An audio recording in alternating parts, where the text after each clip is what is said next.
What do you want to be when you grow up? How many times have you asked this question? Or worse, how many times have you been asked this question and been expected to answer? Now, on the surface, it appears to be an open-ended question, but it is directional, a one-way arrow pointing to an unknown and unknowable future. What do you want to be when you grow up is the same kind of question we might give Zoltar $1 to look into his crystal ball and answer for us. A doctor. This was the answer I gave to that question for the longest time. As I approached the end of my high school education, I wanted more than anything else to become a physician. I wanted the prestige of the white coat and a paycheck that would allow me to acquire other prestigious adornments. So I matriculated at a college with a rigorous pre-medicine program and a reputation for opening doors to desirable medical schools. But the further I got into that course of study, the more I had to cast those ambitions beyond the organic chemistry, biology, and physics that I was passing through with a lot of effort and very little pleasure. Now, around this time, my mom was beginning to empty the nest of her children. And she was also beginning to empty the nest of the relics and memoranda of those children. And one of the items in that collection was a baby book in which my mom had recorded things like my first word, the day I took my first step, my favorite and least favorite foods. Now, one of those milestone questions was favorite question to ask. And in the line next to that question, my mom had written, "You happy?" It was something I had no clear recollection of saying, let alone saying enough times for it to be my favorite question. But upon reading it, my interest in being a doctor and my disinterest in medicine were clarified. It was the work of care and compassion for others and not the science of medicine that I was drawn to. In my rush to look ahead to who I wanted to be, it never occurred to me to look backwards to explore who I had been. My best answers to the questions of becoming have arrived mostly through backward glances. I don't know how to talk about who I am without at the same time sifting through memories, remembering and misremembering things said and left unsaid, the partial recollections of teachers, friends, and wise elders whose paths have crossed mine, and the blurred chronologies of life's ever-lengthening ribbon. Figuring out who I am always calls me backwards, even as the passage of time drags me forwards. What I've come to realize is that hindsight is not 20/20, and this can be a good thing. There is a gift in misremembering because it is the permission to admit that we do not have all the answers, even or especially to the question of who we want to be when we grow up. The incomplete quality of our memories reflects the incomplete quality of who we are. And so it is the invitation to be curious about who we have been and who we are becoming. Now, I have forgotten much more than I will ever remember about the experiences I have had. Discovering who I am has been found in that slippage between what actually happened and what I remember happening. Memory and forgetting are the possibility of becoming who we will be. Recent research confirms the idea that hindsight is not 20/20.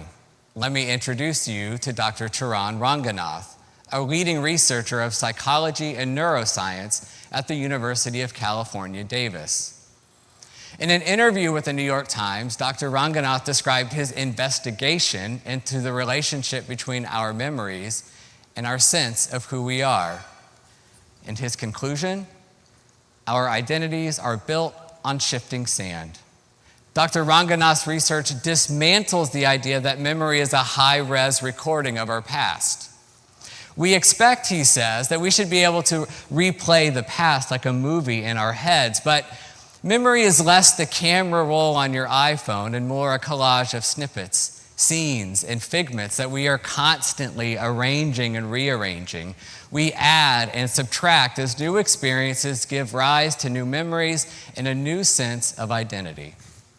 Or as Dr. Ranganath describes it, we don't replay the past as it happened. We do it through a lens of interpretation and imagination.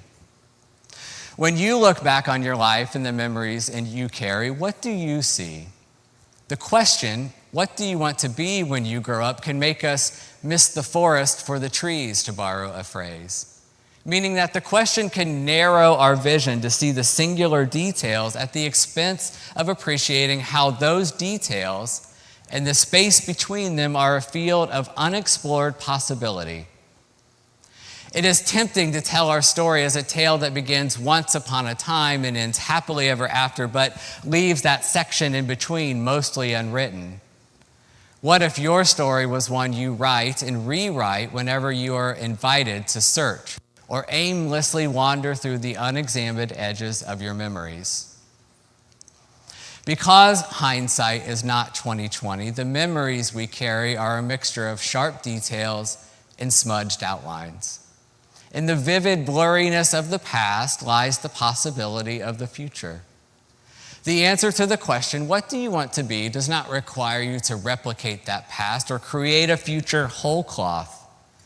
The answer to that question emerges when new memories are combined with old ones, an amalgamation that changes both, something brand new and deeply familiar.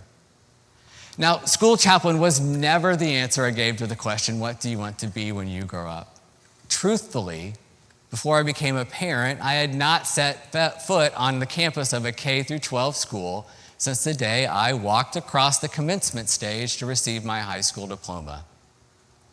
But as my own children entered school, I wanted to find work that would align my daily schedule as much as possible with theirs. I wanted meaningful work that would give me the best chance to be a professional and a parent. Since becoming a school chaplain, my days began with walking my daughters to drop them off in the morning and returning in the afternoon to pick them up. But in between arrival and dismissal, my work with students constantly sends me back to my own half-remembered experiences and the deeply felt emotions of being a student. And though the specific memories are hazy, what I remember with startling clarity is how much I loved being a student, how thrilling it is to explore the mysteries of the world in the company of other learners. And although school chaplain was never the answer I gave to the question, what do you want to be when you grow up? It is exactly and happily what I have become. And even still, it might not be the last answer I give to that question. But maybe the next time I get asked, I'll remember to look back before looking ahead. Thank you.